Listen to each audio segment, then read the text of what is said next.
시편 89편 3절 4절을 제가 봉독합니다. 주께서 이르시되 내가 나의 택한 자와 언약을 맺으며 내 종 다윗에게 맹세하기를 내가 내 자손을 영원히 견고히 하며 내 위를 대대에 세우리라 하였다 하셨나이다. 아멘. 89장은 내용이 상당히 많습니다. 그런데 앞절에서 3절, 4절에서도 소개되는 것처럼 은혜 언약이 이 89편에는 가장 중요한 교리적 내용으로 많은 단어가 반복이 되면서 하나님이 우리와 언약을 맺어주셨다. 이 언약은 영원토록 변함이 없을 것이다. 이 언약은 절대로 취소되지 않을 것이다. 이 언약으로 인하여 너희가 하나님의 자녀와 백성이 되는 또 죄가 면제되어지는 이신칭의 이러한 위대한 은혜를 너희가 누리게 될 것이다. 바로 이 모든 복음의 구원의 은혜는 너희의 공로와 너희의 힘에 의한 것이 아니라 오직 하나님의 은혜로 맺은 이 은혜 언약의 혜택이다라고 이렇게 선언을 합니다. 특별히 장로교회의 은혜 언약을 오늘 89편을 통해서 성경적인 은혜 언약을 함께 살펴보고자 합니다. 오늘 우리 시대에는 많은 이러한 언약론들이 있습니다. 대략 한 7가지 정도만 크게 추스려 봐도 7가지나 됩니다. 아주 비성경적인 악한 언약론도 있고 혼합적인 이 장로교 언약 반 또 이러한 잘못된 언약 반 이러한 형태로 섞어서 혼합주의적인 언약론도 있고 그렇게 해서 대략 우리 장로교까지 포함해서 한 7가지를 먼저 소개해 보면은요. 가장 크게는 세대주의 언약, 제세례파와 같은 신구약을 완전히 끊어놓는 단절시키는 그래서 구약은 폐지되었다. 구약은 쓸모없다. 이렇게 구약에는 구원이 없다. 구약에는 은혜 언약, 구약에는 이신칭의 구원이 없다. 다윗도 모세도 지옥 갔다. 이렇게 아주 극단적으로 구약을 쓸데없는 것이다. 이제는 신약 중심으로 살아가야 된다. 뜨거운 성령의 능력과 체험 중심으로 살아가야 된다. 이런 형태도 다 비슷하죠. 세대주의, 제세례파. 그 제세례파는 아예 대놓고 구약에는 구원이 없다라고 얘기를 합니다. 그래서 종교개혁 시대에 제세례파들이 구원론에 있어서 이단으로 정죄를 받는 겁니다. 신구약을 너무 대립적으로 그렇게 해석을 한 것이에요. 세대주의, 세대라는 말은 다른 말로 언약주의라는 말입니다. 답이라든가 스코필드라든가 이런 사람들에 의해서 1800년에 유행이 됐고 특별히 한국에는 이 세대주의 영향을 많이 받아서 시한부 종말론이라든가 이런 여러 가지 음모론 이런 사람들이 다 대부분 세대주의자들입니다. 그래서 한국의 종말론은 이 세대주의 영향이 굉장히 강합니다.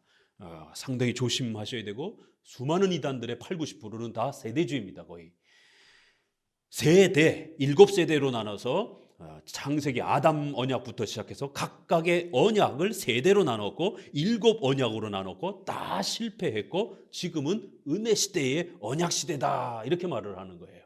그래서 과거의 앞부분의 6번의 언약은 다 실패한 것이다. 6번의 세대들은 다 실패한 세대들이다. 이제 새로운 언약의 시대가 되었다라고 이렇게 주장을 하는 것이. 그래서 세대주의를 대를 나눈다라는 거예요. 그래서 그 대마다 언약이 주어져 있기 때문에 각각의 그 언약은 실패했다. 하나님이 무능력한 분으로 이렇게 소개를 하고 또 구약에는 구원이 없는 것처럼 소개를 하는 겁니다. 알미니안주의, 늘 알미니안주의가 문제가 되죠. 알미니안주의자들은 인류 전체에게 하나님이 언약을 주셨다. 보편 언약을 주장을 합니다. 모두가 다 구원받도록 그렇게 언약으로 초대했다라는 거예요. 그런데 왜 죽을 때 예수님을 안 믿고 죽느냐? 그건 본인이 잘못했기 때문에 본인이 거부하니까. 하나님은 다 구원을 주시려고 언약으로 초대를 해주셨는데 일부의 사람이 자기 스스로 그렇게 하나님께로 나오지 않은 것이다라는 거예요. 많은 분들은 도르트 총회 1618년의 도르트 총회의 이 싸움을 우리가 5개 가지고 싸우죠. 거기에 첫 번째 무조건적인 선택. 그래서 예정론을 가지고 싸운 걸로 많이 알고 있어요. 이게 이제 하이라이트가 됐으니까 그렇습니다. 그러면서 알미니안주의자들이 예정론을 공격하면서 그 대안으로 제시한 게 뭔지 아세요? 이 부분이 많이 소개가 안 돼 있습니다. 너무 예정론, 선택받았다, 예정받았다 이렇게 하면 전도에 방해되고 성도들이 나태해고 게을러지니까 그렇게 예정론 중심으로 구원론을 설명하지 말고 언약 중심으로 보자, 구원을. 그래서 하나님과 우리가 언약을 맺은 이 성경에 언약 이야기가 많으니까 은혜 언약은 인정해요.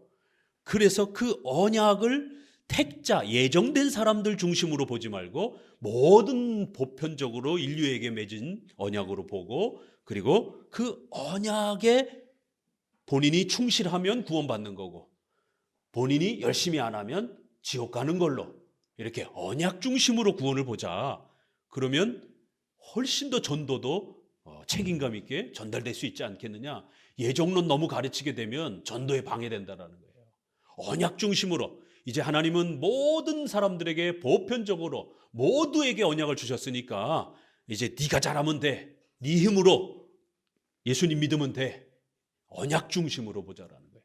그러나 우리 장로교도들은, 개혁파교도들은 언약 중심으로 보면 안 된다라는 거예요. 언약이 중요하긴 하지만 예정론을 제거하고 언약 중심으로 보게 되면 모든 구원이 인간의 손에 달린 것처럼 그렇게 해석되어진다는 것이에요. 그래서 예정론이 빠진 형태로 언약을 말하게 되면 큰일 난다는 거예요. 공로주의가 된다는 겁니다. 언약 중심으로 보자라는 거예요. 이게 알미니안주의자들의 대안이었던 겁니다. 그런데 오늘날 대형 교회들은 기복주의죠. 잘 먹고 잘 살자. 그나마 복음을 강조하면서 언약을 많이 강조하는 그런 그룹들이 등장하기 시작했습니다. 오늘날도 대부분 다 뭐라래요? 언약 중심으로 보자. 개혁파처럼, 저 장로교도들처럼 너무 예정론, 선택, 유기, 유기 말만 들어도 막 그냥 몸소리 쳐져. 어떻게 하나님이 어떤 자를 지옥에 그렇게 보내기로 예정하셨다. 이게 너무한 거 아니냐. 그러니까 예정, 선택, 유기 이런 거 말하지 말고 언약 중심으로, 하나님이 우리에게 은혜 언약을 주셨습니다. 모든 인류에게 다 은혜 언약을 주셨습니다. 그러니까 누구든지 예수님께로 나오십시오. 이게 훨씬 편하지 않느냐라는 거예요. 언약 중심으로 보자. 이게 어디서 나온 말인지 알겠죠? 이게 알미니안주의자들이 했던 말입니다. 예정론 빼고 언약으로만 말하자라는 것이에요. 구원을. 알미니안주의 언약은 이 보편 언약이라고도 하고 이 쌍무적 언약이다라고 말합니다. 은혜 언약은 분명히 하나님과 인간이 맺은 쌍무적인 그러한 형식을 가지고 맺었습니다. 하나님이 이렇게 해주겠다, 너희도 이렇게 해라, 언약을 어기면 안 된다, 이렇게 상호 협력적으로 맺어졌습니다. 그래서 우리가 협력이라는 단어를 쓸 수 있습니다. 또 상호적이다라고도 쓸 수 있습니다. 또 쌍무적이다라고 이렇게 은혜 언약의 형식을 말할 수 있습니다. 은혜 언약은 우리와 하나님이 1대1로 약속을 한 거예요. 우리 아이들 이렇게 손가락 걸고 약속하잖아요.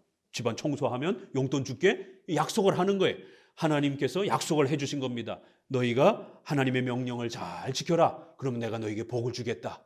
하나님 반드시 복 줘야 되는 거예요. 또 만약 잘못하면 벌하겠다. 약속한 겁니다. 그럼 우리 인간도 거기에 약속을 한 거예요. 쌍무적으로, 상호적으로, 대등하게, 협력적으로 맺은 겁니다. 그러다 보니까 알미니안주의자들이 봐라, 언약은 쌍무적으로 맺은 거야. 그러니까 모든 인류에게 주신 거고 우리 인간에게 그 모든 권한을, 최종적 결정을 인간에게 준 거야. 그러니까 인간이 어떻게 하느냐에 따라 구원받을 수도 있고 지옥에 떨어질 수도 있는 거야. 예정됐다라고 자꾸 말하지 말아라. 하나님이 약속 맺자 이렇게 말하지 않았느냐. 어디 일방적으로 하나님이 너는 천국, 너는 지옥 이렇게 일방적으로 결정한 게 어디 있느냐. 언약은 절대로 주권적으로, 예정론적으로, 편무적으로, 단일적으로, 일방적으로 이렇게 말하면 안 된다는 거예요. 자, 그러면 장로교 언약의 성격은 어떤 것인지 조금 이해되겠죠? 언약의 장로교 사람들은 언약의 본질은 주권적인 거예요. 은혜적인 거예요. 일방적인 거예요. 쌍무적인 게 아니라 편무적인 겁니다. 편도 이렇게 표현하잖아요. 편무적인 겁니다. 하나님 스스로 먼저 그렇게 정하신 겁니다. 언약의 본질은. 그러나 언약의 형식은 쌍무적인 거예요. 그러니까 알미니안주의자들은 형식만 강조한 겁니다. 언약의 본질을 보지 못한 거예요.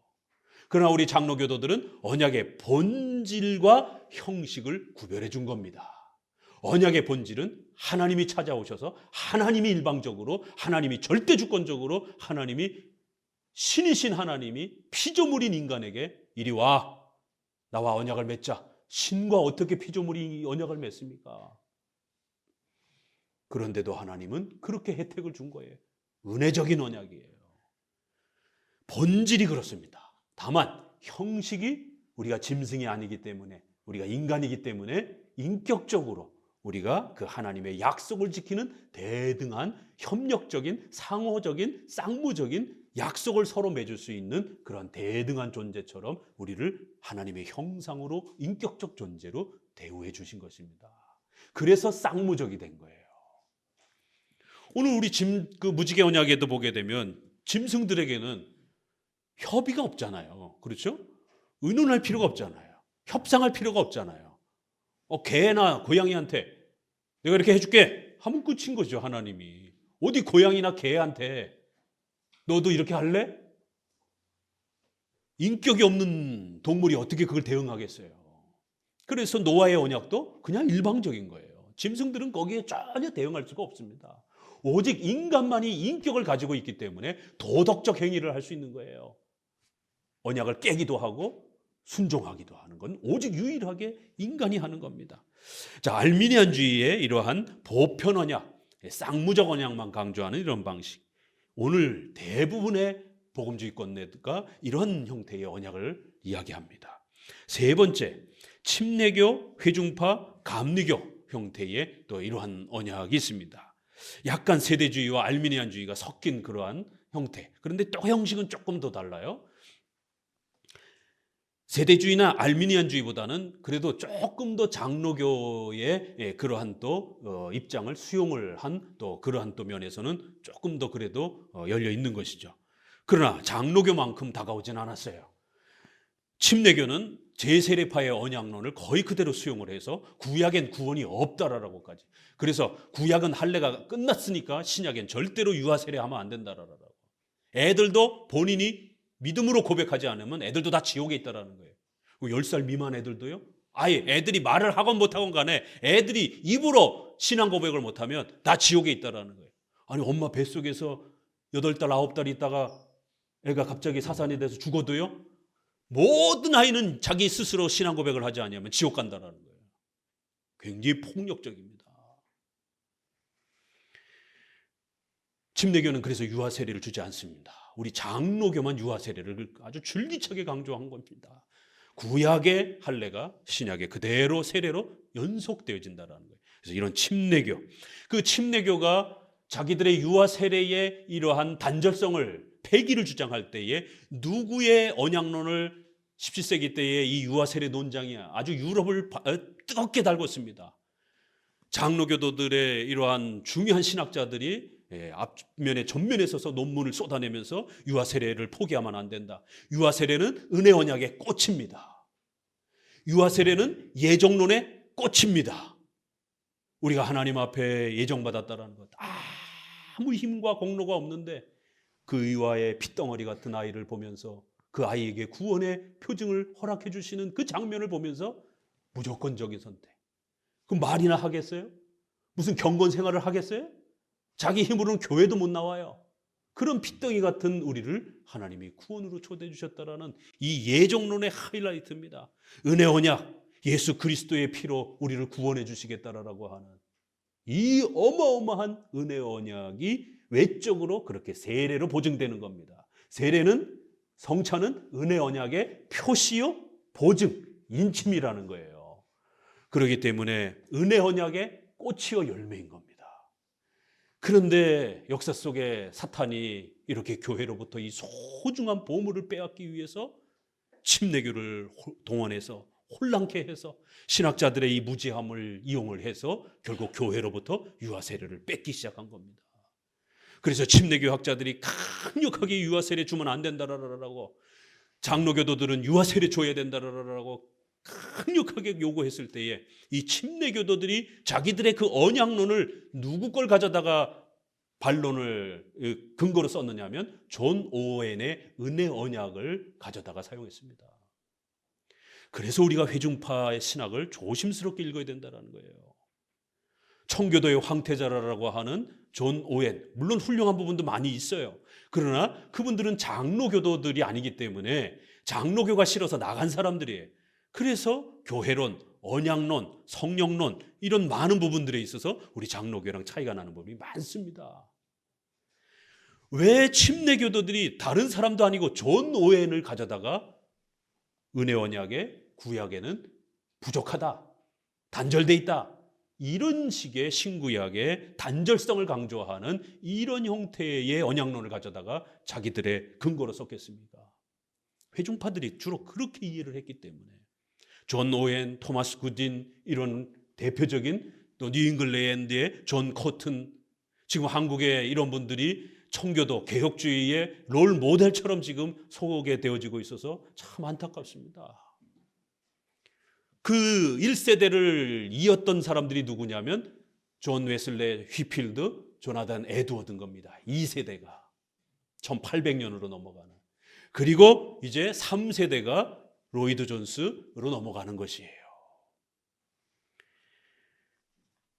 이러한 회중파, 감리교, 침례교 이런 분들도 은혜 언약을 얘기하지만 결국 편무적 언약을 강조하지 않고 예정론에 기초한 언약을 강조하지 않고 쌍무적 언약만 강조하는 거예요. 그러니까 알미니안주의의 영향을 받은 걸 알 수가 있는 겁니다. 그러면서도 또 예수 그리스도의 공로와 보혈로 구원받는다라고 하는 또 장로교회의 또 이 내용을 또 일부 수용을 했기 때문에 이단은 아니지만 이렇게 아주 수준이 떨어지는 그런 언약론을 갖고 있는 겁니다. 혼합적 언약론을 갖고 있는 거예요. 자, 최근으로 넘어와서 미국의 보수주의 신학교라고 하는 웨스민스터의 이 신학자가 신구약은 단절되어 있다라고, 신구약이 연속된다라고 말하면 안 된다라고. 2000년 역사는 계속 반복이 되는 거예요. 이거 누가 했던 말입니까? 제세례파가 했던 말이고 알미니안주의자들이 했던 말입니다. 세 관점 학파도 우리가 지난번 언급했지만 지금은 새 언약파, 페더럴 비전이라고 하는, 페더럴이 언약이라는 말이에요. 커버넌트라는 말도 언약이라는 말이고 이게 신학 용어로 여러 개를 씁니다. 페더럴 비전, 새로운 언약적 관점, 옛날의 관점, 장로교도들이 봤던 신구약 은혜 언약은 통일된다라고 하는, 하나다라고 하는 이 옛 관점은 문제가 있다라는 거예요. 그렇게 보지 말고 새로운 방식으로 은혜 언약을 보자라는 거예요. 어떻게 해요? 구약과 신약이 단절된다라는 걸로 보자라는 거예요. 그래서 택자들하고만 은혜 언약을 맺은 게 아니라 모든 인류와 은혜 언약을 맺은 것이다 라고 이렇게 보자라는 거예요. 그러면 죽을 때 예수님 안 믿고 죽는 사람들은 어떻게 말해야 됩니까? 그건 그 사람들이 잘못해서 언약으로 못 들어오는 거라는 거예요. 그러면 하나님이 은혜 언약을, 예수님이 은혜 언약을 이루시기 위하여 십자가에 죽으셨는데 그 은혜 언약이 그럼 취소가 됩니까? 네, 취소가 됩니다. 성도가 나태하고 게으르면 취소가 됩니다.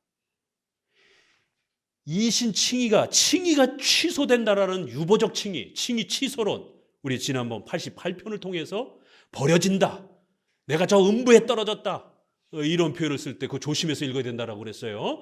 88편에 그런 버려졌다 이런 표현을 읽으면서 하나님이 우리를 절대로 버리지 않는다라고 하는 오히려 역설적인 그러한 내용을 읽어낼 줄 알아야 된다라고 말씀을 드렸습니다. 우리 장로교는 예정론, 예수 그리스도의 단 한 번 죽음을 통해서 우리를 구원해 주신 그리스도의 공로로 구원받는 거기 때문에 올바르게 신앙 고백하고 세례 받으셨으면 절대로 구원이 취소되는 게 아닙니다.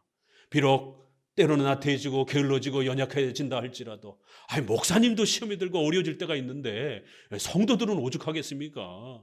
일상생활, 직업생활 하면서 목사님보다도 더 기도생활 못하고 성경 읽는 것도 더 많이 힘들고 이런 성도들은 더 많이 시험에 노출될 수 있는 위험이 더 많은 거죠.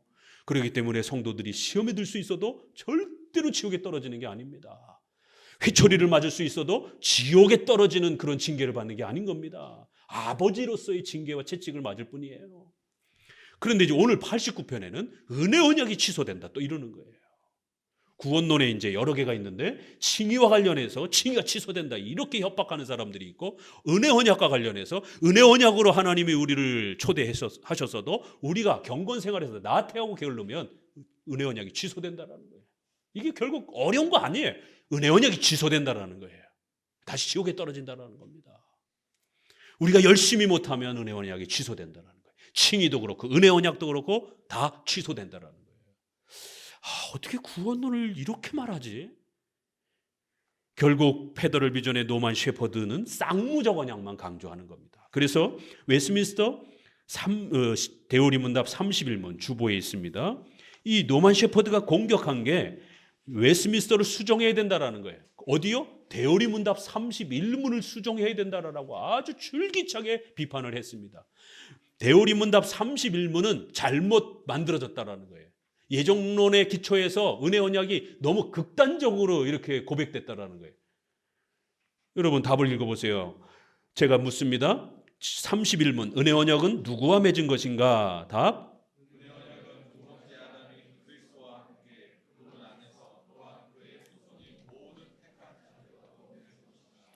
은혜 언약은 누구와 맺은 거라고요?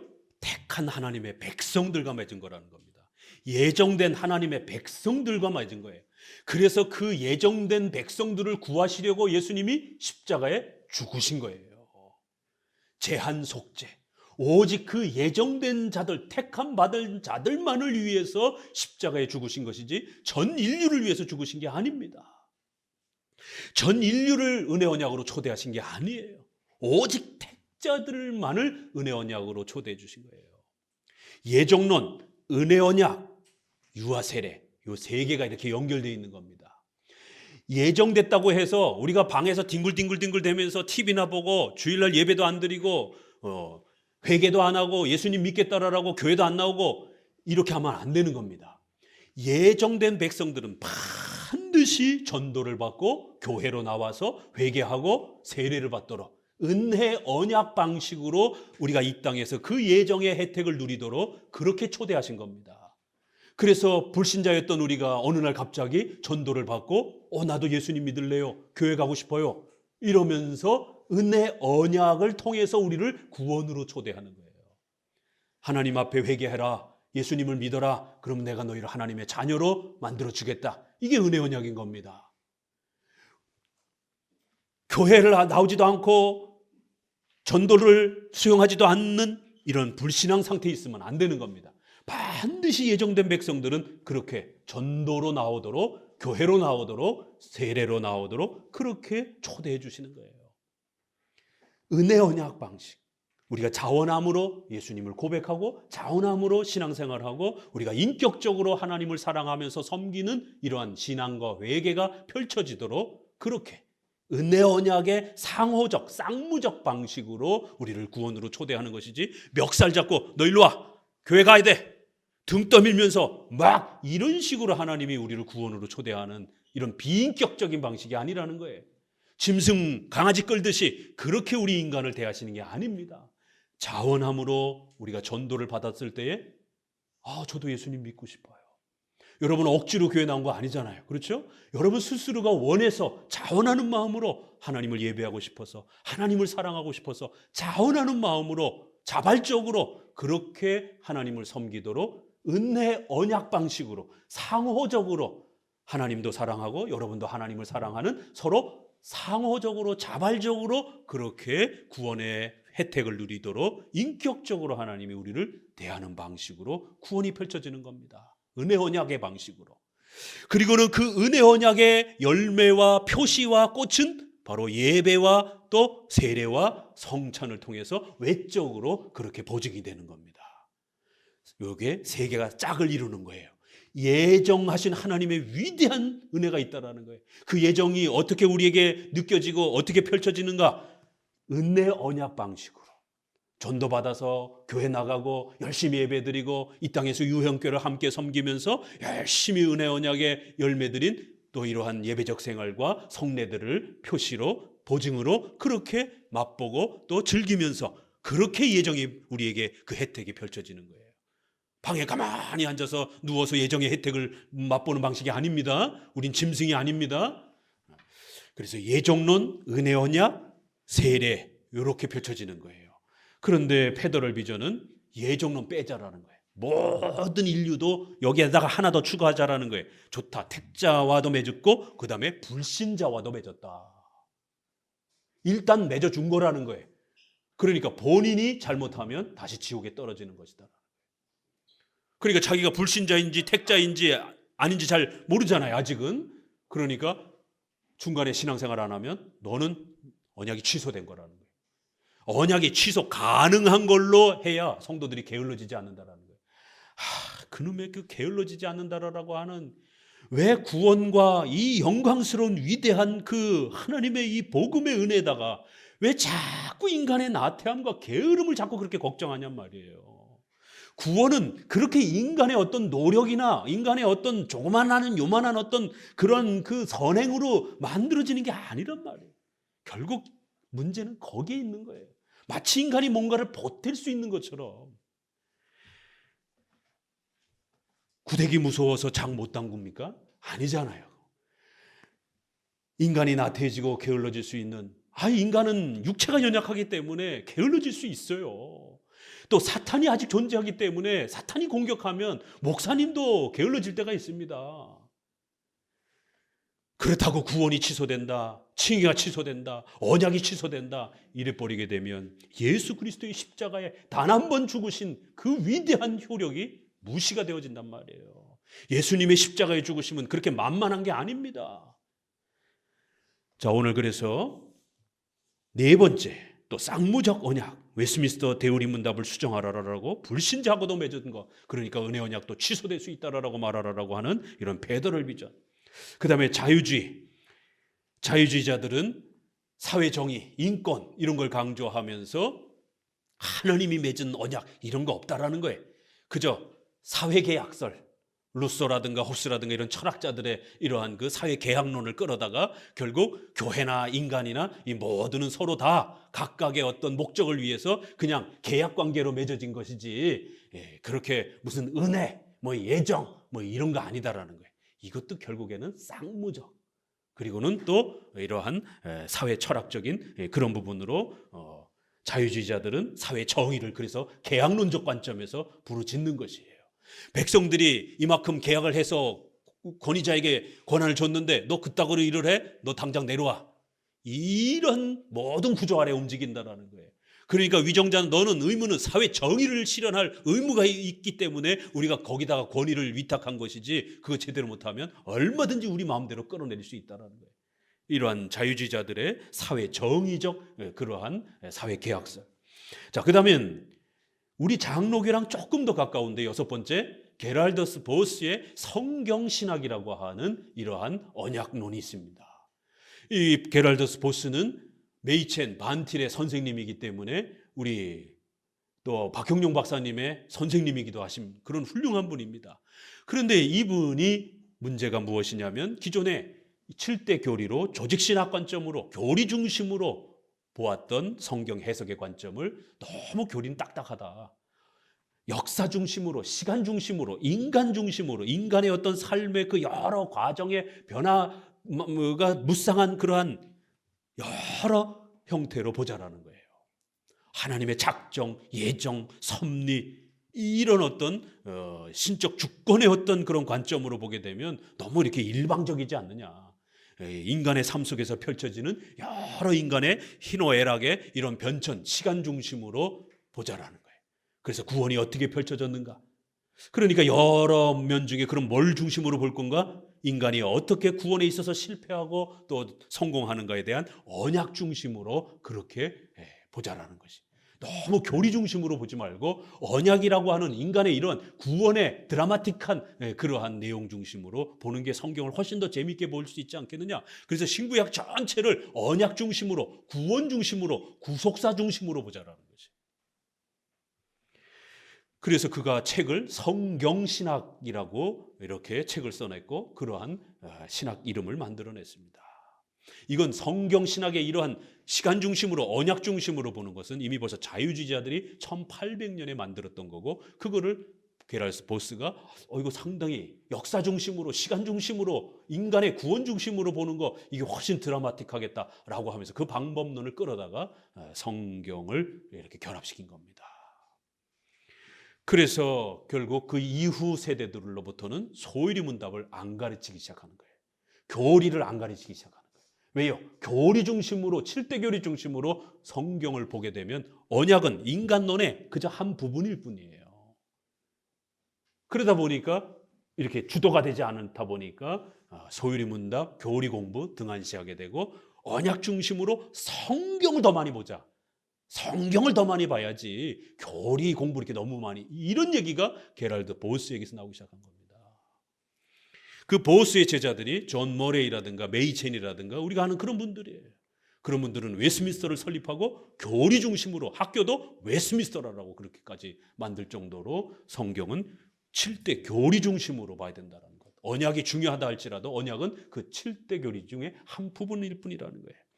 자, 정리합니다. 장로교는 예정론, 은혜언약, 세례, 요 세 가지의 구조 아래서 이렇게 보면서 반드시 예정론이 펼쳐지는 것이 은혜언약이라는 거예요. 예정론을 기초로 해서 언약론을 설명하는 겁니다. 요게 우리 장로교의 방식이에요. 그렇기 때문에 언약의 성질은 두 가지로 나눠져 있죠. 본질, 내적인 본질은 주권적, 일방적, 편무적, 은혜적 언약이에요. 외적인 형식은 인간을 초대해서 집행하는 거기 때문에, 인간의 인격을 초대해 주는 거기 때문에 쌍무적, 협의적, 협력적, 상호적 언약이라는 거예요. 외적은 그렇게 쌍무적이지만 내적인 본질은 편무적이고 일방적인 주권적인 은혜라는 것. 이것이 우리의 은혜 언약의 개념입니다. 그리고 웨스민스터 7장에 있는 것처럼 우리 7장 한번 읽어보도록 합니다. 주보에 7장 언약론 6항에 같이 읽어봅니다. 복음 아래에서 그 복음의 실체인 그리스도께서 나타나셨을 때에 이 언약이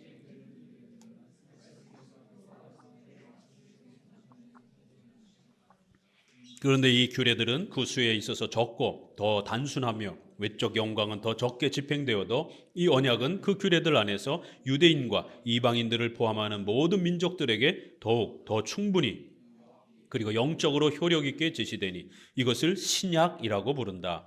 그러므로 본질이 다른 두 개의 은혜 언약이 있는 것이 아니라 단 하나의 동일한 은혜 언약이 다양한 경륜들로 나타나는 것이다. 하나의 은혜 언약이 구약의 형태로 제사법과 성전 제도와 구약엔 형벌 제도들이 있지 않습니까? 그런 외적인 형식을 갖춘 임시적인 제도를 사용하는 구약, 그 모든 것이 예수님이 오심으로 폐지되고 세례와 성찬과 같은 단순한 구조로 이렇게 집행이 되는 신약, 이렇게 두 경륜, 두 통치 방식이 차이가 있다라는 거예요. 이건 우리가 인정해야 된다는 겁니다. 그래서 오늘날은 우리가 절대로 짐승 제사를 드리는 게 아닙니다. 그건 폐지가 됐기 때문에 요 기본 개념을 이제 잘 정립하시고 이제 우리가 성경으로 돌아가 봅니다. 창세기 2장 16절입니다.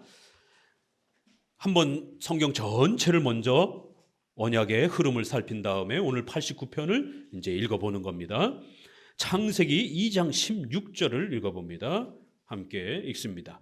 여호와 하나님이 그 사람에게 명하여 가라사대 동산 각종 나무의 실과는 내가 임의로 먹되 선악을 알게 하는 나무의 실과는 먹지 말라. 내가 먹는 날에는 정령 죽으리라 하시니라.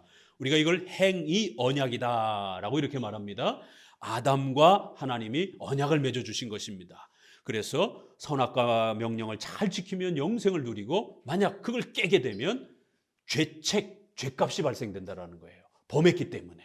그래서 정령 죽으리라라고 하는 죄값이 발생이 되어서 영원히 지옥의 형벌을 받아야 되는 죄의 값이 발생이 되는 거예요. 그래서 죄인이 되는 겁니다.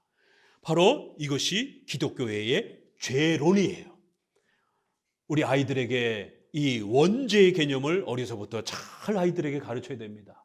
부모 말 안 듣고 시기하고 질투하고 싸우고, 이것은 그 원죄의 결과인 거예요.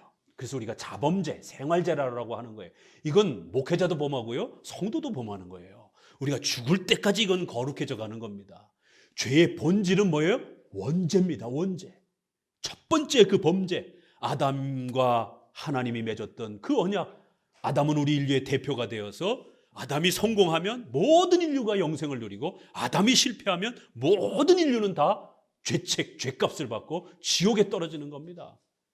원죄, 이 첫 번째 죄, 이거는 성경에 밖에 없어요. 이런 설명은. 아담의 선악과 얘기가 어디 있습니까, 세상에? 성경에만 있는 겁니다. 왜 우리가 죄인이 되었고, 왜 인간은 죽는가? 왜 인간은 영원한 지옥의 벌을 받는가? 성경 바로 다른 곳에는 설명이 없고 성경에만 설명이 있는 거예요. 아담의 이야기, 그게 원죄입니다. 행위 언약. 그 행위 언약에서 아담은 범죄했고, 그래서 원죄가 발생이 됐고, 그 원죄에는 죄책과 부패가 형성되어 있는 겁니다. 두 개가. 이 죄책이 바로 죄의 값인 겁니다. 우리가 벌받아 죽어야 되는 죄값이, 죄에 대한 책임이 발생이 된 거예요. 그 결과 실제로 우리는 부패하고 더러운 자가 실제로 되는 겁니다. 바로 이 원죄 때문에 우리가 실수하고 범죄하는 수많은 그러한 다양한 범죄들을 실제 생활 속에서 범죄하는 것이. 그래서 이 원죄는 전 인류가 동일하게 지옥에 가는 형태로 동일합니다. 그러나 자범죄는요, 어떤 사람은 천성이 좀 착한 사람이 있어요. 참 어떤 사람은 자라오면서 거짓말 잘 못하는 분들이 있어요.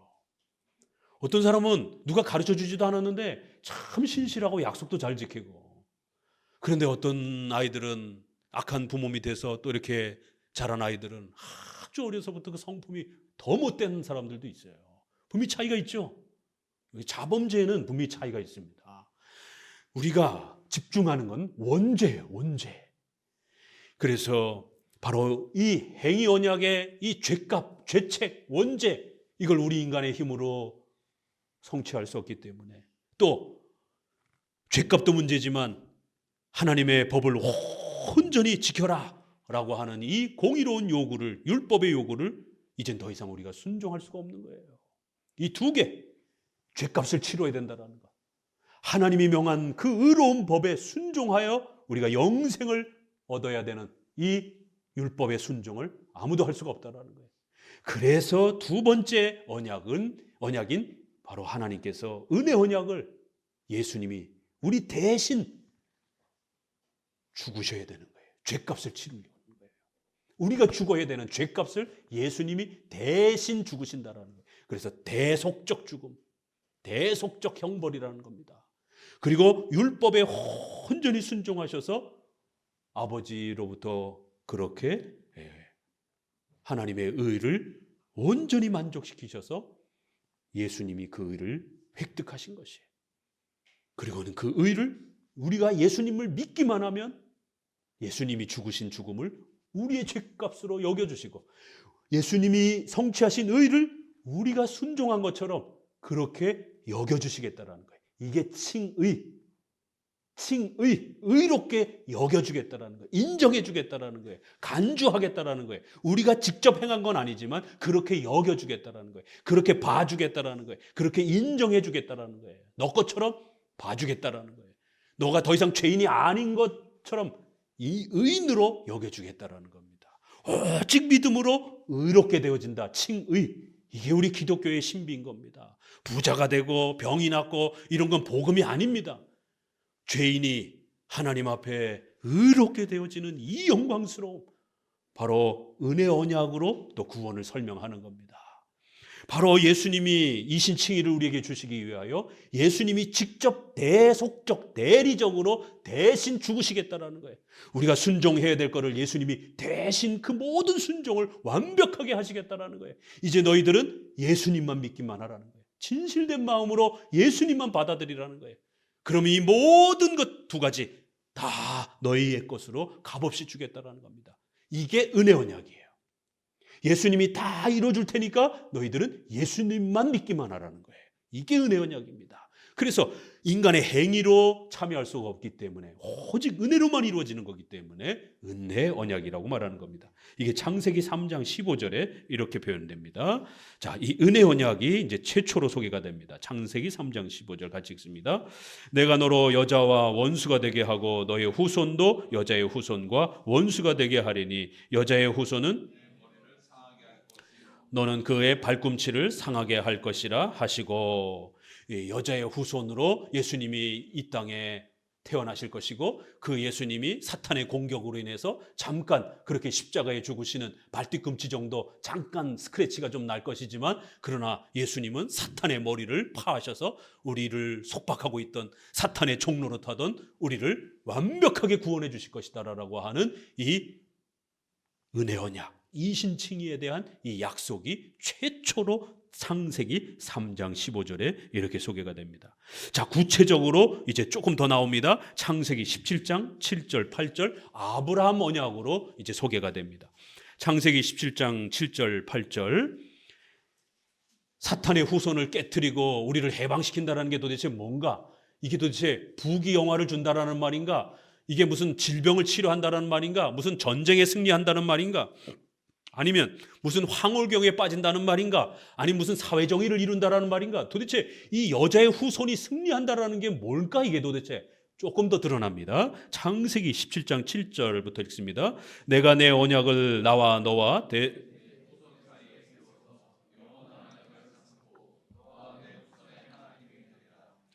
네가 너와 내 후손에게 너의 우거하는 이 땅 곧 가나안 일경으로 주어 나는 그들의 하나님이 되리라.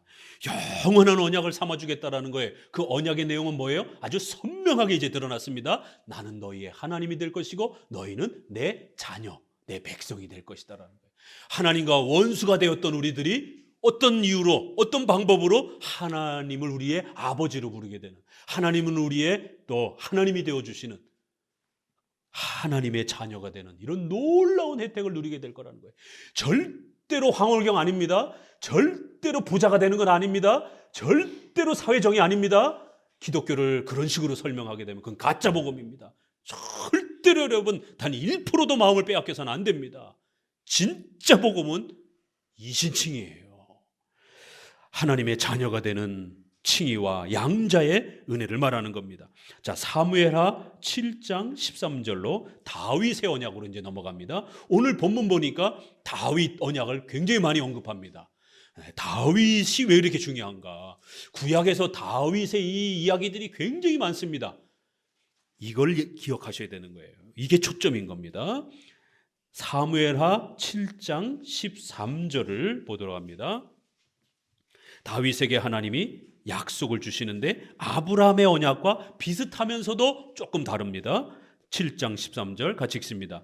저는 내 이름을 위하여 집을 건축할 것이요 나는 그 나라를 위를 영원히 견고케 하리라.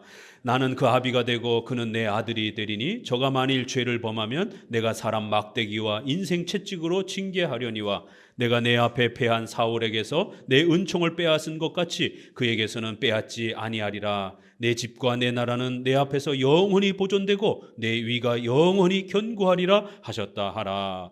요 본문이 오늘 89편에 그대로 인용이 됩니다. 다윗에게는 어떻게 약속했어요? 나는 그의 아비가 되고 그들은 내 자녀가 될 것이다. 요거와 똑같잖아요. 그렇죠? 그런데 그것이 표현되는 방식이 나라를 만들어 주겠다 이렇게 표현한 거예요.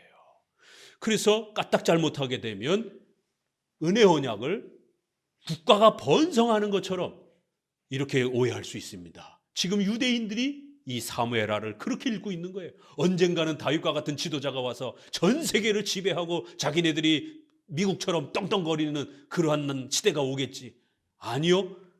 다윗에게 말한 그 나라는 그런 육적인 영토적인 나라가 아니라 사탄의 종로로 타던 우리를 하나님의 나라로 초대하는 영적인 나라, 바로 하나님이 우리 아버지가 되시고 우리는 그 하나님의 자녀가 되는 바로 그 기업이라고 하는 영원한 천국의 가나안으로 표시되었던 그 천국의 자녀가 되는 그러한 영생을 누리는 하나님의 나라, 그리스도의 나라를 말하는 겁니다. 자, 예레미야 31장 33절로 봅니다. 오늘 우리가 히브리서에서 읽었던 8장이 오늘 본문하고 또 연결이 됩니다. 거기 보니까 예레미야가 그대로 인용이 되었어요.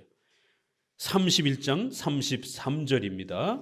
이 내용도 오늘 89편에 또 소개가 되기 때문에 31장 33절 꼭 기억하셔야 됩니다. 요거 전부 다 적어 주셔야 됩니다. 이 은혜 언약 신구약 전체의 중심된 흐름이에요. 같이 읽습니다. 나 여호와가 말하노라. 그러나 그날 후에 내가 이스라엘 집에 세울 언약은 이러하니 곧 내가 나의 법을 그들의 속에 두며 그 마음에 기록하여 나는 그들의 하나님이 되고 그들은 내 백성이 될 것이니라. 은혜 언약은 똑같죠. 나는 그들의 하나님이 될 것이고 그들은 내 백성이 될 것이다라는 거예요. 새로운 시대가 오게 되면 이제 외적인 그런 제사와 형식이 폐지가 되고 그들의 마음속에다가 이 은혜 언약을 아주 강렬하게 심어주는 그런 새로운 신약의 시대가 올 거라는 겁니다. 누가복음 22장 20절을 봅시다. 신약으로 이제 넘어와서요. 누가복음 22장 20절, 우리 성찬의 장면입니다. 바로 이 성찬은 은혜 언약의 표시요 보증이라는 것을 예수님이 이렇게 가르쳐 주시는 겁니다. 구약의 그 은혜 언약의 모든 외적인 경륜, 형식이 폐지되고 이제 새로운 방식으로 이 은혜 언약이 집행될 것이다라고 하는 세례와 성찬의 형식으로 그렇게 외적인 보증이 이루어질 것이다라고 예수님이 성찬을 세워주신 겁니다. 22장 20절 읽습니다. 저녁 먹은 후에 잔도 이와 같이 하여 가라사대 이 잔은 내 피로 세우는 새 언약이니 곧 너희를 위하여 붓는 것이라. 성찬은 바로 언약의 표시요 보증이라는 겁니다. 그래서 이제 우리는 세례와 성찬을 하는 것이지 절대로 구약의 짐승 제사와 성전 예배를 드리면 안 되는 겁니다. 히브리서 8장 6절, 마침 오늘 본문이었네요. 우리가 다시 한번 읽어봅니다. 8장 6절입니다. 이러한 흐름을 따라서 히브리서 8장을 읽게 되면 좀 더 새롭게 좀 다가올 겁니다. 8장 6절, 그러나 이제 그가 더 아름다운 직분을 얻으셨으니 이는 더 좋은 언약으로 약속으로 세우신 더 좋은 약속의 중보시라. 이런 표현 때문에 침례교와 감리교와 회중파가 자꾸 착각하는 거예요. 더 좋은 언약이라 이렇게 하니까. 첫째 것은 폐지되고 더 좋은 언약이 생겼다 이렇게 말하니까 구약을 완전히 폐지된 것처럼 이렇게 자꾸 주장을 하고 오해하게 되는 거예요. 외적인 경륜, 외적인 방식이 폐지가 돼서 예수님은 더 좋은, 더욱 우리가 사용하기 쉬운 그러한 방식으로 세례와 성찬을 만들어주는 그런 면에서는 더 좋은 거예요. 만약 우리가 이게 성취가 안 됐으면 어떻게 돼요? 예루살렘으로 가서 제사 드려야 됩니다. 맨날 매주마다 비행기 타고. 불가능하죠. 그런 면에서는 훨씬 실용적이니까 더 좋은 언약, 그리고 더 선명하게 이제 예수님이 십자가에 죽으셔서 완성됐기 때문에 그런 차원에서의 더 좋은 언약이지, 구약엔 예수님 없었다, 은혜 언약 없었다 이렇게 말하면 큰일 납니다. 그럼 우리 구약 버려야 됩니다. 구약 읽을 필요도 없습니다. 그런데 구약의 분량이 더 많잖아요. 히브리서는 더 좋은 언약을 외적인 경륜과 관련해서 말하는 것이지 내적인 본질과 관련해서 말하는 게 아닙니다. 8장 10절 같이 읽어봅니다. 또 주께서 가라사대 그날 후에 내가 이스라엘 집으로 세울 언약이 이것이니 내 법을 저희 생각에 두고 저희 마음에 이것을 기록하리라. 나는 저희에게 하나님이 되고 저희는 내게 백성이 되리라. 보세요, 본질은 똑같다라고 말하죠. 자, 13절. 그러나 차이는 있다라는 거예요. 13절 읽습니다. 8장 13절. 새 언약이라 말씀하셨음에 첫 것은 낡아지게 하신 것이니 낡아지고 쇠하는 것은 없어져 가는 것이니라. 새 언약과 옛 언약을 비교하는 거예요. 첫 번째 것과 두 번째 것을 비교하는 겁니다. 자, 첫 번째 것 새 언약이라는 건 바로 9장 1절에 이걸 말하는 겁니다. 9장 1절 읽습니다. 첫 언약에도 섬기는 예법과 세상에 속한 성소가 있더라. 예비한 첫 장막이 있고 그 안에 등대와 상과 진설병이 있으니 이는 성소라 일컫고. 옛 언약, 첫 언약은 뭐라고요? 구약의 성전 제사 제도를 말하는 것이라는 겁니다. 이건 폐지됐다라는 거예요. 그러나 언약의 본질은 여전히 동일한 겁니다. 계시록 21장 3절 마지막 내용입니다. 이제 우리가 장차 최후 심판이 이루어지고 우리 성도들에게 어떤 복이 주어질 건가? 그거는 돈 많이 벌어서 성공한다, 사회정의가 이루어진다, 이런 게 아닙니다. 이제 장차 올 천국의 그 거룩한 영생은 바로 이 은혜 언약의 열매인 겁니다. 21장 3절을 같이 요한계시로 읽어봅니다. 내가 들으니 보좌에서 큰 음성이 하나님이 저희와 함께 거하시니라. 저희는 내 하나님의 백성이 되고 하나님은 친히 저희와 함께 계셔서 모든 눈물을 그 눈에서 씻기심에 사망이 없고 애통하는 것이나 곡하는 것이나 아픈 것이 다시 있지 아니하리니 처음 것들이 다 지나갔음이러라. 7절 이기는 자는 이것들을 유업으로 얻으리라. 나는 저희 하나님이 되고 그는 내 아들이 되리라. 똑같죠? 장차 이제 우리가 천국에서 하나님 앞에 복을 누리는 것은 하나님이 우리 아버지가 되고 우리는 하나님의 자녀로서 이제 고통과 아픔 없이 영원히 영생을 누리며 사는 것, 이게 우리 성도들에게 복이라는 겁니다. 바로 이신칭의 영생, 하나님의 자녀, 칭의, 양자, 이것이 복음이라는 거예요. 절대로 이 은혜 언약의 핵심을 놓쳐서는 안 됩니다. 우리 장로교의 은혜 언약은 절대로 취소되는 게 아닙니다. 예정된 자들에게 은혜 언약의 방식으로 우리를 구원으로 초대하셔서 이 땅에서 교회를 통하여 세례와 성찬이라고 하는 은혜 언약의 보증을 누리면서 하나님의 자녀로서 이신칭이 받은 구원받은 성도로서 그렇게 떳떳하게 살다가 이제 최후의 예수 그리스도와 영원한 영생을 하나님의 자녀로서 누리는 것, 이게 복음이라는 겁니다. 88편은 칭의가 절대로 취소되지 않는다라는 것, 오늘 89편은 은혜 언약이 절대로 취소되지 않는다라는 것, 왜냐하면 예정론 때문이라는 거예요. 그래서 그 예정론의 하이라이트요, 꽃이 유아세례인 겁니다. 우리 젊은 부부들, 목사님 학수고대하고 있습니다. 유아세례를 우리 모두에게 다시 맛보도록 해주기를 제발 아이를 좀 많이 낳아서 적어도 우리가 1년에 한 번씩은 이 예정론의 은혜 언약의 이 꽃인 이 유아세례를 세례로서 성례로서 맛보게 해주시기 바랍니다. 이거는 아이가 있어야만이 가능한 겁니다. 성찬은 우리가 아무 때 이렇게나 날짜 정해서 하면 되지만 세례도 어렵잖아요. 전도받아서 또 교육해가지고 그가 예수님 믿게 하겠다라고 해서, 그래도 그건 전도하니까 가능하지만 애를 안 낳게 되면 유아세례는 이제 가능하긴 한데 우리가 맛볼 수 없는 성례가 되는, 잃어버리는 성례가 돼요. 그래서 순번들을 서로 약속해가지고 정해가지고 연차마다 우리가 유아세례를 맛봤으면 정말 좋겠습니다. 자, 오늘 본문으로 돌아가 봅시다. 이제 우리의 이런 장로교회의 예정론에 기초한 은혜 언약, 그리고 그 은혜 언약이 외적으로 세례와 성찬을 통해서 맛보는 이러한 장로교회의 예정론, 한 은혜 언약의 두 경륜이라고 하는 이 본질을 잘 기억하시면서 89장을 읽으면 이제 그 본문들은 쉽게 이해가 됩니다. 내가 여호와의 인자하심을 영원히 노래하며 주의 성실하심을 내 입으로 대대 알게 하리라. 내가 말하기를 인자하심을 영원히 세우시며 주의 성실하심을 하늘에서 견고히 하시리라 하였나이다. 하나님의 인자하심과 자비로움, 하나님의 오직 은혜를 찬양하겠다라는 거예요. 왜 이렇게 또 하나님의 은혜를 아주 강력하게 찬양하는가? 3절부터 주로 앞부분에 핵심이 배치되어 있다 그랬죠. 그 이유가 나옵니다. 왜 이토록 오직 하나님의 인자와 자비와 은혜만으로 이루어진다. 뭐가 그렇게 하나님의 은혜로만 이루어지는가? 3절 같이 읽어봅니다. 주께서 이르시되 내가 나의 택한 자와 언약을 맺으며 내 종 다윗에게 맹세하기를 내가 내 자손을 영원히 견고히 하며 내 위를 대대에 세우리라 하셨다 하였나이다. 이제 눈에 확 들어오죠? 은혜 언약의 폭을 말하는 거예요.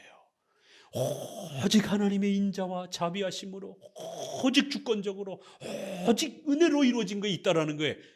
그 소중한 복을 알려주겠다라는 겁니다. 그게 뭐냐면 전지전능하신 하나님이 낮아지셔서 우리를 높여주셔가지고 언약을 맺어주셨다라는 거예요. 그리고는 그 언약이 아브라함에게도 알려졌고 더 선명하게는 다윗에게 그렇게 선명하게 나타났던 그 언약, 하나님이 맹세로 맺은 그런 언약이라는 거예요. 오늘 우리 주보에 웨스트민스터를 보게 되면 1항에 하나님과 피조물 사이의 간격이 너무 크기 때문에 비록 이성적 피조물들이 창조주이신 하나님께 마땅히 순종해야 할 의무가 있음에도 불구하고 오직 하나님 편에서 어떤 방식으로든 자발적으로 자신을 낮춰주시지 않고는 하나님으로부터 복과 상급으로서 어떤 열매도 얻을 수 없다. 하나님은 이것을 언약의 방법으로 나타내시기를 기뻐하셨다. 전지전능하신 하나님이 피조물인 개미와 바이러스와 같은 아주 낮고 작은 우리 인간을 하나님께서 하나님의 약속의 대상으로 높여주신 거예요. 하나님은 낮아지신 거예요.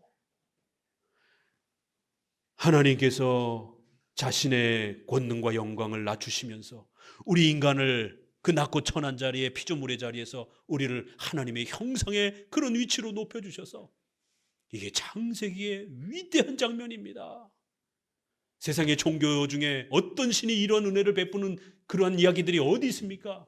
이슬람, 힌두교 그런 어디에 우리나라 토속 이런 신들은 전부 다 신들이 괴팍해가지고 재물이나 탐내고 원하고 공양미 300석 안 갖다 주면은 심퉁 나가지고 인간 괴롭히고 온갖 무속들의 이러한 신들 얘기는 다 그런 겁니다. 그리스 신화 이야기도. 그러나 성경만 창세기를 펼치자마자 전지전능하신 하나님이 자신을 한없이 낮춰주시고 피조물인 우리를 하나님의 형상으로 만들어서 우리를 언약의 관계로 서로 대등한 그렇게 약속을 맺는 그런 관계로 내가 이렇게 할 테니까 너희들도 이렇게 해라. 이게 과연 가능합니까? 우린 피조물인데 그런 엄청난 은혜로 우리를 약속으로 초대해 주셨다는 거예요. 그리고 거기에 내가 반드시 복주고 복줄 거라라고 하는 맹세할 자가 없기 때문에 하나님 스스로 자신의 이름을 걸고 맹세하셨다는 거예요. 보증으로. 맹세 안 하셔도 돼요. 그런데 신이 우리가 불안할까 봐 맹세로 보증했다라는 거예요. 은혜 언약은 이런 겁니다. 장차 예수 그리스도를 보내주셔서 하나님의 아들이신 그 예수 그리스도를 보내주셔서 우리의 죄값을 대신 짊어지고 죽음에 처하게 할 것이고 그리고 그 예수님이 온전히 순종하셔서 우리 대신 의를 이루도록 성자 하나님이 그 모든 것을 이루도록 그리고 너희는 예수님만 믿기만 하면 하나님의 자녀가 되는 내 자손을 영원히 견고히 세우고 절대로 너희를 은혜 언약에서 취소시키지 않는 대대로 그렇게 그 은혜 언약이 유지되도록 해주겠다라는 거예요. 도대체 우리가 무엇이길래 우리가 어떤 존재이길래 왜 하나님이 이렇게 낮아지셔야 됩니까? 왜 이렇게 하나님이 맹세로 자기 스스로를 묶으셔야 됩니까? 하나님이 우리를 그토록 사랑하셨다라는 거예요. 하나님의 온전한 인자와 자비 외에는 설명할 도리가 없다라는 거예요. 이런 엄청난 은혜 언약을 왜 자꾸만 인간의 공로와 나태함과 게으름과 여기에 갖고 자꾸 그렇게 염려하냔 말이에요. 복음을 변질시키면 안 됩니다. 자, 5절부터 보니까 또요. 갑자기 언약 이야기하다가 분위기를 확 바꿔서 여호와여 주의 기사를 하늘이 찬양할 것이요 주의 성실도 거룩한 자의 회중에서 찬양하리다. 대저 궁창에서 능히 여호와에 비교할 자 누구며 권능 있는 자 중 여호와 같은 자 누구리까? 갑자기 하나님의 절대 주권을 이야기해요. 그렇죠?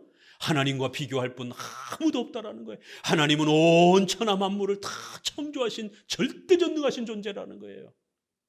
뭘 말하려고 하는지 알겠죠?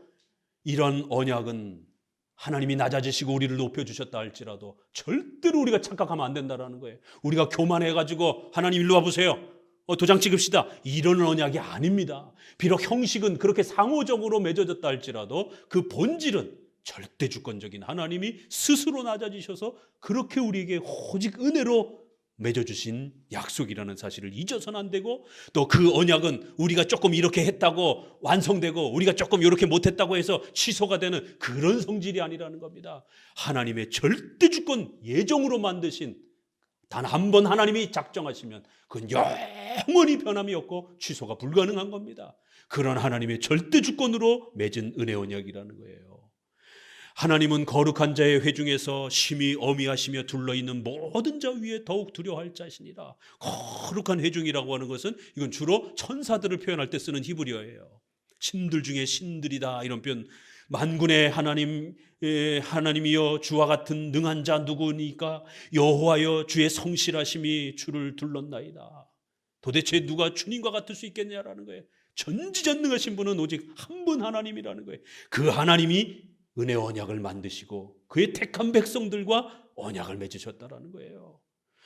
9절 주께서 바다의 흉흉함을 다스리며 그 파도가 일어날 때 평정케 하시나이다. 주께서 라합을 살육당한 자같이 파쇄하시고 주의 원수를 주의 능력의 팔로 흩으셨나이다. 하늘이 주의 것이요 땅도 주의 것이라. 세계와 그 중에 충만한 것을 주께서 건설하셨나이다. 남북을 주께서 창조하셨으니 다볼과 헤르몬이 주의 이름을 인하여 즐거워하나이다. 주의 팔에 능력이 있사오니 주의 손은 강하고 주의 오른손은 높으시나이다. 의와 공의가 주의 보좌의 기초라. 인자함과 진실함이 주를 앞서 행하나이다. 즐거운 소리를 아는 백성은 유복한 자라. 여호와여 저희가 주의 얼굴빛에 다니며 종일토록 주의 이름으로 기뻐하며 주의 의로 인하여 높아지오니. 주는 저의 힘의 영광이심이라. 우리 뿔이 주의 은총으로 높아집니다.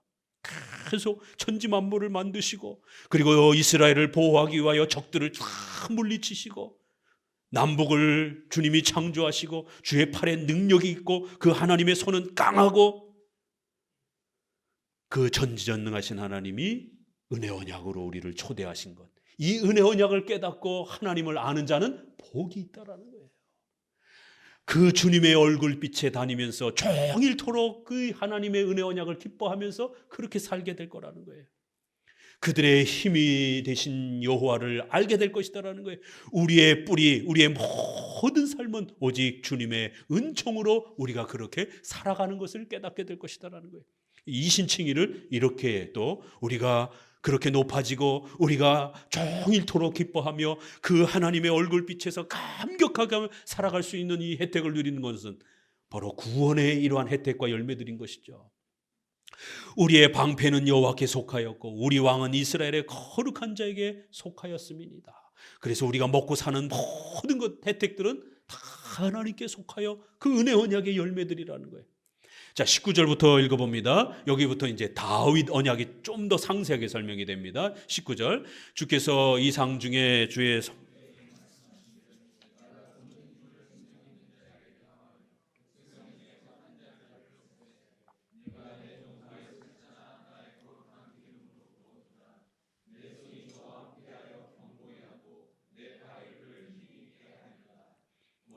저에게서 지 못하며 악한 자가 저를 곤곡해 못하리로다. 예.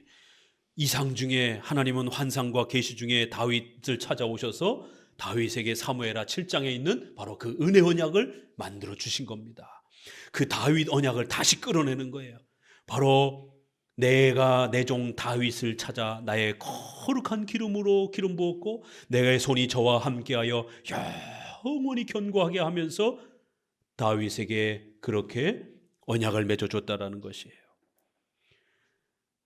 그리고는 그를 보호하기 위하여 그 모든 적들을 물리쳤다라는 겁니다. 24절에 나의 성실함과 인자함이 저와 함께 하리니 내 이름을 인하여 그 뿔이 높아지리로다. 내가 또 그 손을 바다 위에 세우며 오른손을 강들 위에 세우리니 저가 내게 부르기를 주는 나의 아버지시요 나의 하나님이시요 나의 구원의 바이시라 하리로다. 바로 그 다윗에게 맹세했던 언약이 뭐라고요? 다윗이 하나님을 아버지로 부르는 것, 하나님은 우리의 하나님이 되어주시는 바로 구원의 이 위대한 이신칭의의 복을 누리는 것을 말하는 겁니다. 27절 내가 또 저로 장자를 삼고 세계 열왕의 으뜸이 되게 하며 저를 위하여 나의 인자함을 영구히 지키고 저로 더불어 한 나의 언약을 굳게 세우며 다윗과 맺은 그 언약을 절대로 취소시키지 않을 거라는 거예요. 우리가 조금 잘못했다고 해서 취소되는 게 절대로 아니라는 거예요. 아주 굳게 세우고 영국해 할 거라는 겁니다. 29절 또 그 후손을 영국해 하기 위하여 그 위를 하늘의 날과 같게 하리로다. 만일 그 자손이 내 법을 버리며 내 규례대로 행치 아니하며, 요거 사무엘하 말씀이잖아요. 내 율례를 파하며 내 계명을 지키지 아니하면 내가 지팡이로 저의 범과를 다스리며 채찍으로 저의 죄악을 징계할 것이다라는 거예요. 때로는 징계는 받을 수 있다라는 거예요. 우리 성도들이 은혜 언약에 상호적으로 언약에 참여했기 때문에 성도들이 나태하고 게을러지면 은혜의 수단들을 소홀히 하게 되면 하나님이 징계, 책망을 하실 수 있다라는 겁니다. 하지만 영원히 버리진 않을 거라는 거예요. 33절부터 읽어봅니다. 그러나 나의 인자함을 그에게서 다 거두지 아니하며 나의 성실함도 패하지 아니하며 내 언약을 파하지 아니하며 내 입술에서 낸 것도 변치 아니하리로다. 내가 나의 거룩함으로 한 번 맹세하였은즉 다윗에게 거짓을 아니할 것이라. 그 후손이 장구하고 그 위는 해같이 내 앞에 항상 있으며 또 궁창의 확실한 증인 달같이 영원히 견고케 되리라 하셨도다. 얼마나 멋있습니까? 절대로 내 언약이 취소되지 않는다라는 거예요. 해와 달이 저기 떠 있으면 그걸 바라보면서 보증으로 삼으라는 거예요. 천지 만물이 없어지기 전까지는 절대로 은혜 언약이 취소되지 않는다라는 겁니다. 여러분의 구원이 흔들리고 자꾸 확신이 흔들립니까? 낮에는 해를 보시고 밤에는 달을 쳐다보세요. 그리고는 시편 89편을 묵상하세요. 해와 달이 우리의 보증인이 될 것이다라는 거예요. 염려하지 말라라는 겁니다. 절대로 흔들리지 말라라는 거예요. 하나님이 예정하셔서 우리를 은혜 언약으로 그리스도의 십자가의 공로로 구원하시는 이 은혜 언약으로 우리를 초대해 주셨다라는 겁니다. 38절 그러나 주께서 주의 기름 부음 받은 자를 놓아사 물리쳤으며, 이제 분위기가 바뀝니다. 이런 것 때문에 알미니안주의자들이나 침례교도들이 오해하는 거예요. 이제 38절부터는 버려졌다라고 나옵니다. 이제 약속이 취소됐다라고 나옵니다. 참 이렇기 때문에 조심해서 우리가 본문 안에도 한쪽에는 절대로 버려지지 않는다 약속이, 그런데 한쪽에서는 약속이 취소된다 이렇게 말한단 말이에요. 그래서 교리적인 통일이 필요한 겁니다. 39절 주의 종의 언약을 미워하사 그 관을 땅에 던져 욕되게 하셨으며 저의 모든 울타리를 파괴하시며 그 보장을 회파하셨으며 길로 지나는 자들에게 다 탈취를 당하며 그 이웃에게 욕을 당하나이다. 39절 주의 종의 언약을 미워하사 땅바닥에다 집어던졌다 이렇게까지 표현하는 거예요. 그래서 만약에 마치 언약이 취소가 된 것처럼 이렇게 표현하는 겁니다. 그러나 이것은 내적인 본질이 취소가 된 게 아니라 뭐가 이렇게 된 거죠? 외적인 것. 우리가 나태하고 게으르게 되면 이건 상호 협조적으로 쌍무적으로 그렇게 약속의 혜택이 우리에게 주어지는 거기 때문에 우리가 은혜의 수단을 게을리하게 되면 마치 땅바닥에 내팽개친 것처럼 확신과 기쁨과 성령 충만함들이 사라질 수 있다는 거예요. 이런 외적인 것들은 잠시 이루어질 수 있다는 거예요. 잠시 줄어들 수 있다는 거예요. 그래서 언약을 미워하사 이렇게 말할 때는 이건 외적인 형식을 그렇게 말하는 거지 내적인 본질을 말하는 게 아닙니다. 내적인 것은 절대로 취소되는 게 아닙니다. 41절 길로 지나는 자들이 다 탈취를 당하며 그 이웃에게 욕을 당하나이다. 주께서 저의 대적에 오른손을 높이시고 저의 모든 원수로 기쁘게 하셨으니 저의 칼날을 둔하게 하사 저로 전장에 서지 못하게 하셨으며 저의 영광을 그치게 하시고 그 위를 땅에 엎으셨으며 그 소년의 나를 단촉하게 하시고 저를 수치로 덮으셨나이다. 우리 성도들이 은혜의 수단을 게을리하면 은혜 언약에 불충실한 그런 죄를 물어서 엄중한 징계를 받을 거라는 거예요. 그래서 의식주와 관련해서 가난과 경제적 또 질병의 이런 많은 고통들에 노출이 되게 된다는 겁니다. 46절 여호와의 언제까지니까 스스로 영원히 숨기시리이까 주의 노가 언제까지 불붙듯 하시리이까. 하나님의 징계와 책망이 이렇게 오래도록 지속될 수도 있다는 거예요.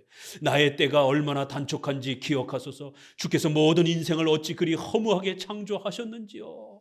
그러면서도 은혜 언약에 있어서 우리 인간의 공로와 노력은